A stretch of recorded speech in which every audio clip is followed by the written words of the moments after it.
Hey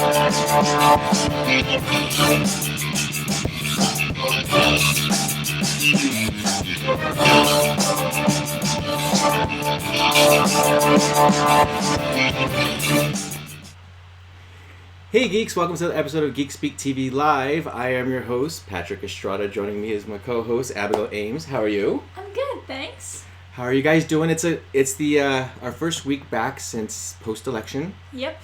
Yeah, we had a show just before the election. We told you to go out there and vote, and you didn't. Yeah, most of you didn't. Wow, people. Hopefully we still have the freedom to do this kind of stuff in the future and speak out against crazy things like this that are happening in our world. But I mean, I think the tone that I've heard so far is lesson learned. People kind of woke up to the fact that, you know what, your vote does kind of matter. Yeah. You know, in this kind of situation. Major things are happening in the DNC. People are actually maybe actually pay attention to midterms by some miracle. Exactly. And allergy season for all of us here. My dog's coughing. I'm coughing and sneezing. Yeah, and Bernie Sanders is, still out there making change and calling for doing what he can do. The electoral vote hasn't been cast yet, so let's see how that goes, because again, it can happen. History has been happening all around us. Let's not do that. Let's not change that. I hope not, honestly, because that would cause I'm with you. Huge storm. Yeah, no. I'm with you. Because right now we're in Los Angeles, and this is going around the world. There's demonstrations. People are marching against Trump. They don't want him as president, because our economy and our government really does affect the world. And here in LA, there's been a lot of marching and stuff, but you see a lot of things on social media where people are calling them whiners and complainers, and no, they're exercising their right to march and to draw attention to something that they don't want in a non-violent way, which is the way it's supposed to be done. Unfortunately, I think that if Trump was to have his prize taken away from him, they would not have the same response. Yeah, no. It would not be so peaceful. So, let's band together as Americans do, and let's tough out these 4 years, and then next time let's go out there and vote. Yep. And get things changed the right way. And remember, we're only stuck with this Congress for 2 years. If you go out and vote midterms, you can make a change. Yeah, immediately. So there you go, people. So educate yourself. Stop trusting Facebook. Stop trusting media.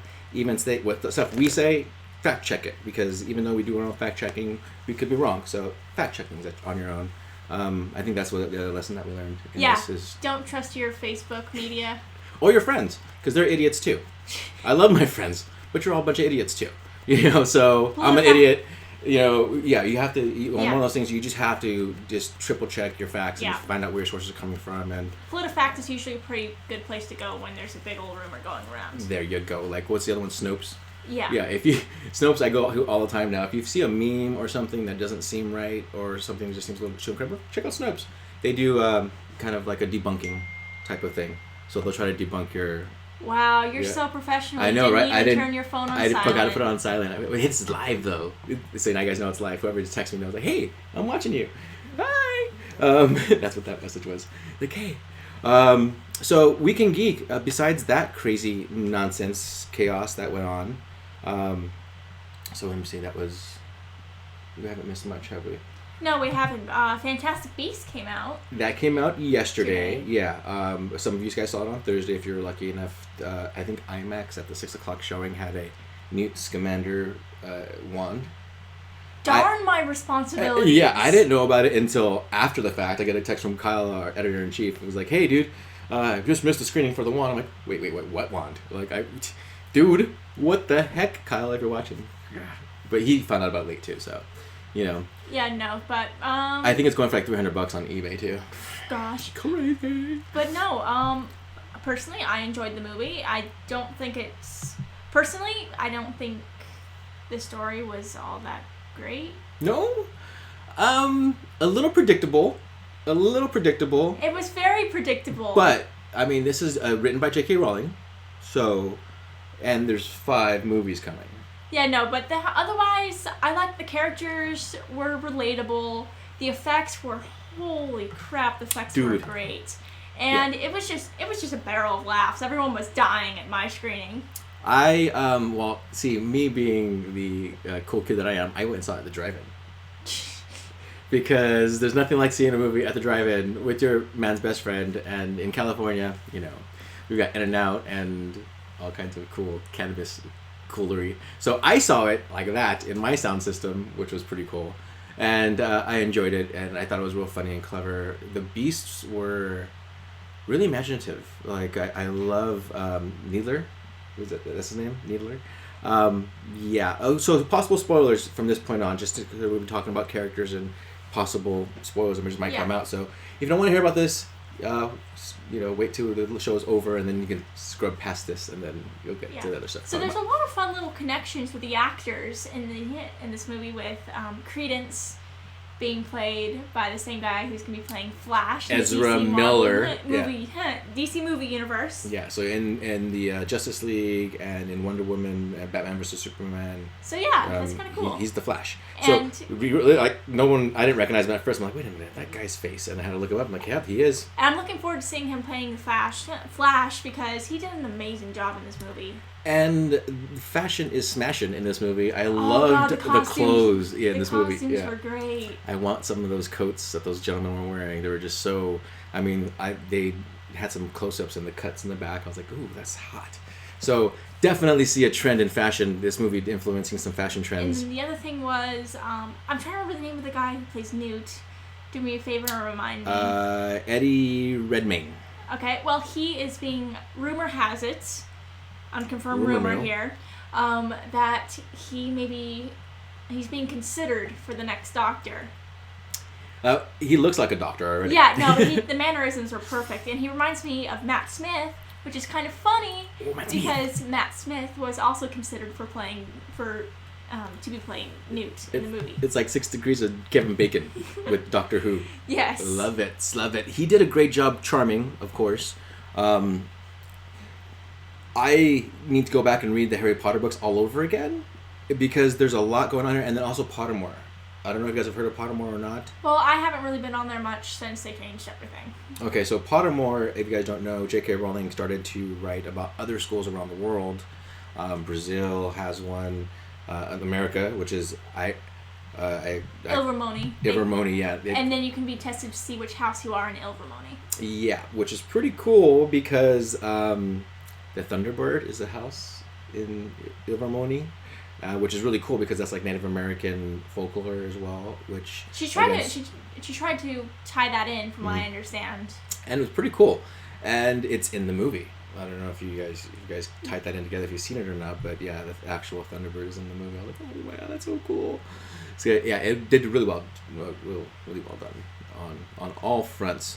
I kind of liked a little bit of the social commentary they had when it came to American wizards versus British and European wizards. Did you catch that? A little bit, when they talked about, because in America, in the American wizarding world, unlike in the European world, they are not allowed to interact at all with muggles, with non-mages, they're called. Which is understandable considering there's like the Salem witch trials, and there's some of that in this movie. Yeah, some of the remnants of that was going on during this time frame, and a little scary because that was actually going on.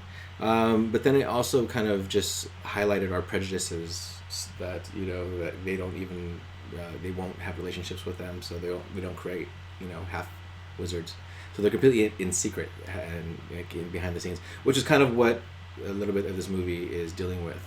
And where's Grindelwald? Yeah, that's pretty cool. That's pretty fun. Yeah, it's a cool. I liked it. I liked how they tied all that in together, and that's why I want to go back and reread the originals to just get refreshed with that whole storyline again, and Pottermore. So check it out. And so a big spoiler, just so you know, Johnny Depp is in this, because we talked about it in our last podcast that it was rumored that he might be in it. Yeah, he's definitely in there, and he's. I'm not. We won't say who. We won't say what he's doing. But it's shocking. I'll give you that. Yeah, I was like, oh, dude. So he's in it. So he is in it. So that rumor is confirmed. It wasn't on IMDb. I looked at the cast list and it was kept off there. So yeah, so that is confirmed. So yeah, man. Also going on in the world of geek this week, Pokemon came out. I don't know. You're not a big Pokey. That was it. That was like the tail end of the 90s. And you got Pokemon Go. Yeah, I played Pokemon Go, and that's all I ever played of Pokemon. Well, quick little rundown on what this is. This is the 7th generation of the Pokemon franchise. So this came out, I believe, early 90s. We talked about it in past shows. Cool thing about this is the Alola region, which is based off of our Hawaii. So that's kind of cool, a little USA flavor to this one. Team Skull is going to be your nemesis. They've updated the battle system and also the evolution of existing Pokemon to Alola versions. So you basically, I don't know if that means you get a lay. I haven't had a chance to play the game yet, but I will, and I'll be updating you guys on more of what's going on with that a little bit. But they also have a thing called Z moves, which is a one-time use move that you can use in combat. So that's kind of cool and kind of like a special. And the Pokemon Bank, Nintendo says, is going to be available in early January 2017, which basically allows you to transfer Pokemon from Red, Blue, Sapphire, any virtual Pokemon. You can upload it to this bank and be able to transfer it to your game. So, wow. Not so wow for you, but wow for Poke Geeks out there, and for me, because I'm a bit of a Poke Geek. Box office. Shut up, man. Why are you making fun of me? I can hear you snickering behind me. It's like... See, even the dog's laughing at you. He sneezed. We have allergies. Okay, leave us alone. It's allergy season. So, box office. So we were talking a little bit last week. Let's see here. Can you get it to work? Okay, leave me alone. No. There it is. Boom. Doctor Strange comes in second week at number 1. Trolls. Right. What the heck? I didn't even see that. I saw the commercials and I wasn't too terribly... I mean, they were amusing, but they weren't too terribly convincing to go and spend... Justin Timberlake. Oh, yeah, the music. Yeah, I'm going to say it's the music. Arrival came in number 3. Thank Way to you. go. Jeremy Renner and I can't remember who plays Lois and Hawkeye and Lois Lane. The reason everyone went to see that. Boom, there you go. Almost Christmas. Well, that's an obvious, put Christmas in a movie around this time and you're going to show up top 5 first week. But it barely made it to number 4. And Hacksaw Ridge was the true story of a World War II soldier who did not use a weapon. Yeah, I saw the trailer. And then another interesting thing that's coming up next week is Mona. Oh, yeah, that new Disney movie, right? Yes, and I'm super excited for it, not only because, Disney and the plot looks great, but Lin-Manuel Miranda from Hamilton is doing the soundtrack for that. And you can already hear him in the trailers for the music that they're playing. And he sounds amazing. The music sounds great. And they were saying, he posted this thing a while back. He was joking around. He was in his Hamilton costume. And he'd be on video chat with the producers over in California for Mona. That's nice. And so he would be in his little frilly 1700 shirt. Did you guys look up on social media right now what's going on with Hamilton and Vice President Mike Pence? Oh, God, the poor dude. Talk about showing up to a battle of wits completely unarmed, man. Don't go there, dude. Just leave it alone. Walk away, Mike Pence. Little social commentary on you guys. So, in 4 weeks out, Medea is still in the top 10 Halloween movie with Medea, and Inferno, which came out, is below that. And I'm just really shocked by this, and I really want science to, maybe dissect Tyler Perry's brain. Really, is that what you're most shocked by right now when it comes to turnouts? Yeah, Tyler Perry, man. It's like Tyler Perry, a lamp meets an iPod, and he makes a movie. Like, boom, and people go and see it. It's amazing. And he does a show live, too. He does Tyler Perry Medea live. I'm fascinated. I'm fascinated now with Tyler Perry, and it's no longer like an annoyance. I'm just like, I want to study him. I want to what is it? Is do it like a college course? Is it his smell? Is it something about this guy that what is it? What is it that keeps making movies? My God. Let's see what else is on the. Oh, good God. So speaking of things that you might have been too young for, the Gilmore Girls. I've heard of them, never watched it. The Gilmore Girls always fascinated me in an annoying kind of way. And then I got into a relationship where a girl loved it. And so I ended up having to love it because she watched it all the time. And the one... Dude, you got whipped! Total, dude, total. One of the endearing things about the original Gilmore Girls was Melissa McCarthy. Melissa McCarthy is the comedian who went on to do Bridesmaids and Ghostbusters, and she's real hilarious. She played Sookie, who was like this cook that's just super sweet and cute and cuddly, and just wanted to pinch her. But she's not coming back, unfortunately, for this new rendition of Gilmore Girls: A Year in the Life of ... The story. Do you know the plot of the Gilmore Girls, like the underlying storyline? And this is what always kind of like bothered me a little bit about this show, because it painted a little unrealistic perception of what single motherhood was like. Because this is a story about a single mother who raises her daughter on her own in this Stars Hollow, Connecticut.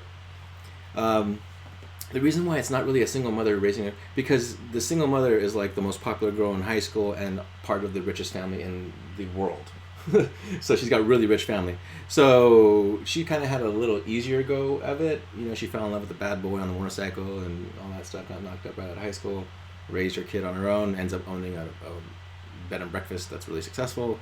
Daughter goes on to, I think, Stanford, becomes a writer, and that's how the show ended. So I believe it's been since 2007, so it's almost 10 years later. And so they do one season so far, as Netflix does. And let's see how it goes. It premieres, I believe, on the 28th of November. So that's the Gilmore Girls.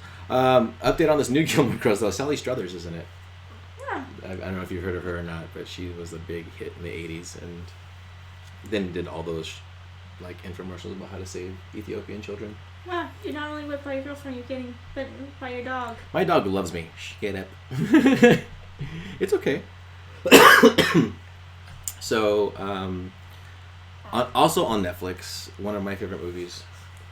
I don't know if you've been on Netflix or not. You've been in school and studying a lot. I don't know. I've been on Netflix, but I've just been like rewatching my shows. Oh, okay. So if you get tired of your shows, this is something you definitely, one of these movies you should watch. I'm never going to get tired of my shows. What are you talking about? Oh Brother, Where Art Thou? I've mentioned it before. Oh Brother, Where Art Thou is a Joel and Ethan Coen masterpiece. It is a movie based off of Homer's Odyssey. Oh. Yeah.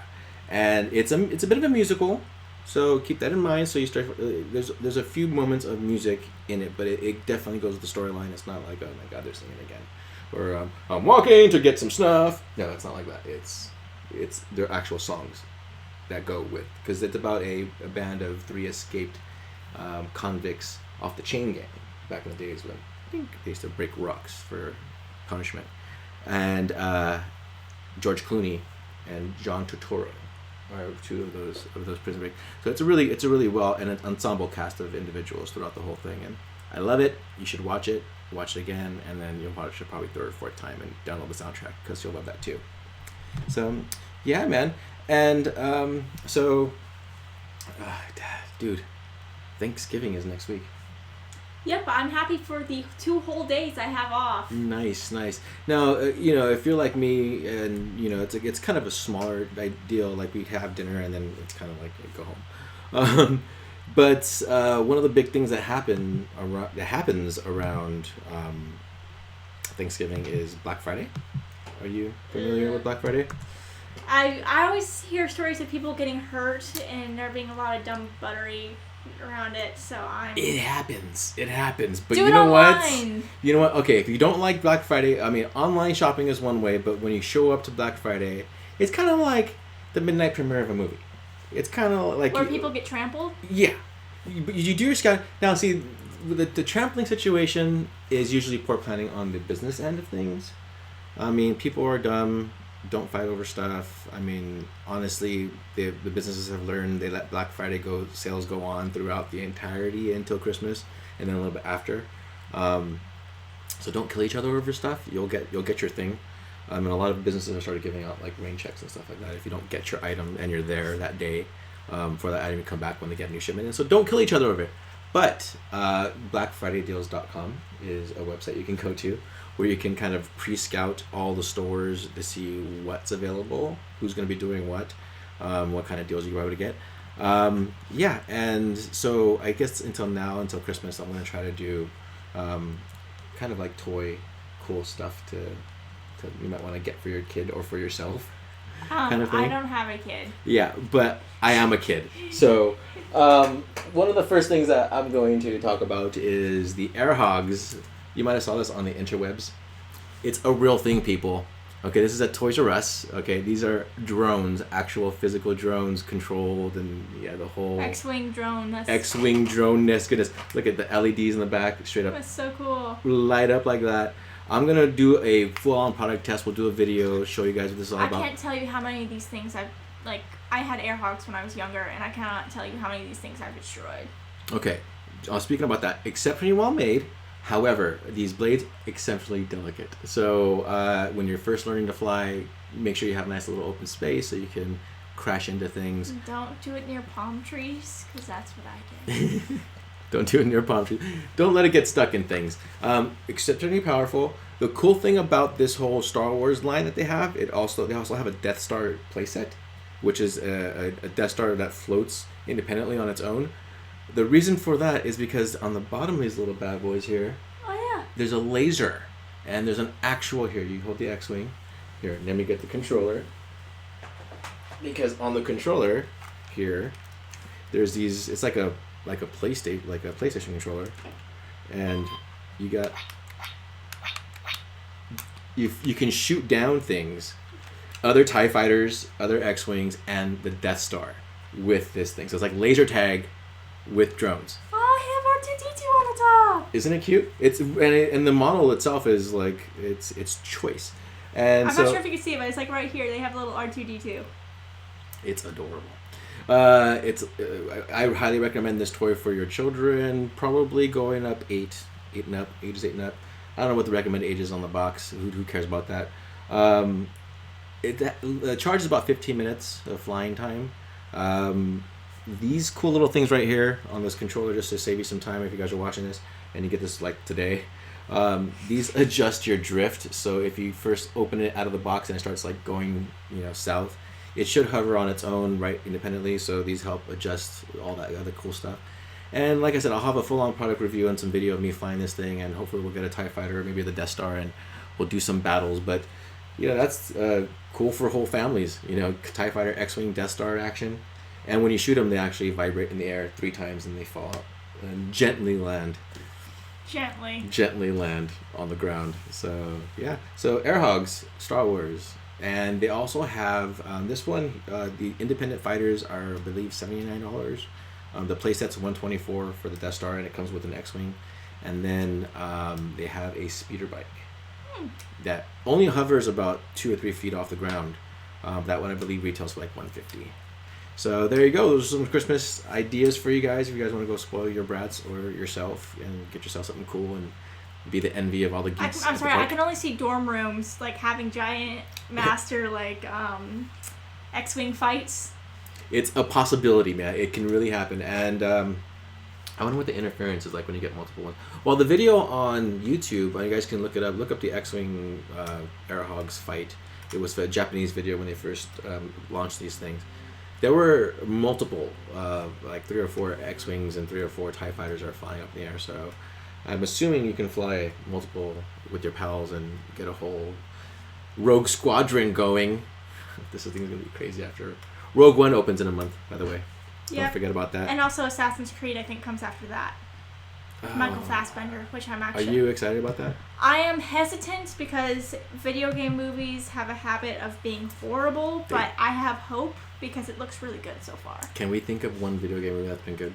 Never. I want this to be the exception so bad. Damn. Come on. Tron was pretty cool. Yeah, the first Tron. Yeah, the first Tron, not the second Tron. But dude, think about it. Because superhero movies used to be awful before Marvel and the Batman movies kind of came in and said, hey, we can do these decently. Blade. Give credit where credit's due. I'm going to say Blade was the first awesome superhero movie. Because Blade is a superhero, right? Technically? Yeah. Or he's a mutant, superhero, comic character. Yeah.